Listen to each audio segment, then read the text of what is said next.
Barkanmu da sake saduwa a tasharmu mai albarka wato Manas TV. A yau abin da za mu kalla shine measurement of time, ma'ana ma'auni na lokaci. Da me ake auna lokaci? Zan ba da kaɗan daga cikin misalin yadda za a yi gane me ake nufi da ma'auni na lokaci.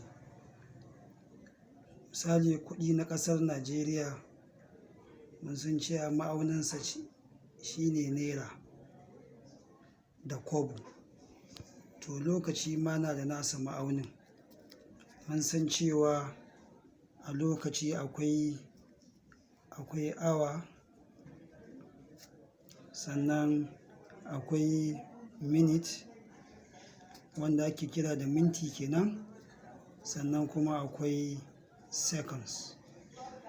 To ma'auni na lokaci shine wannan seconds.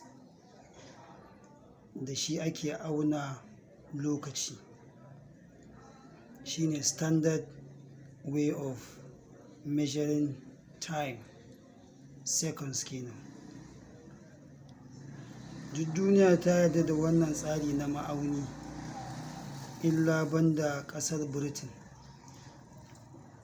Ita ce kaɗai da ba ta yarda da tsari na awo ba.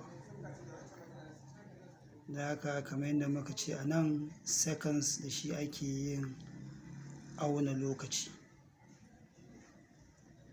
Kuma shi wannan seconds ɗin mun san cewa seconds 60 shi ne yake ba mu minti guda.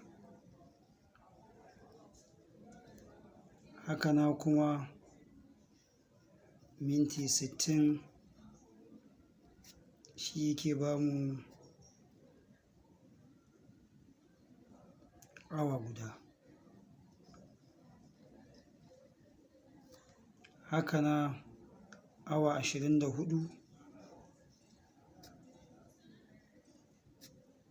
shi ke ba mu kwana ɗaya.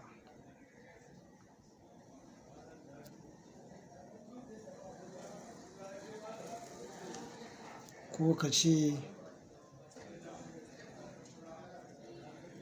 kwana 30 kuma fa, shi kuma shi yake ba mu wata guda.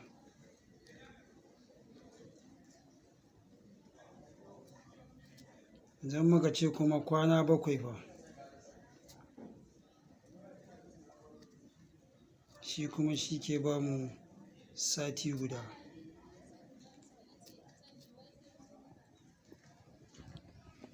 Da haka waɗannan abubuwan da muka gani a nan, za mu ga ta yadda za su iya taimaka mana wajen gane lokaci. Sannan kuma za mu iya ƙarawa ma da mu ce misali wata 12, 12 months,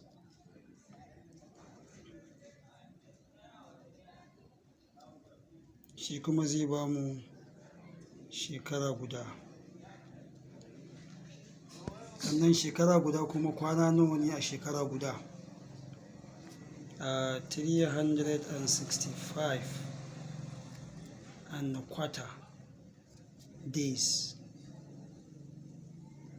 Shi ke ba mu shekara guda. Nan a watanni, nan kuma a kwanaki.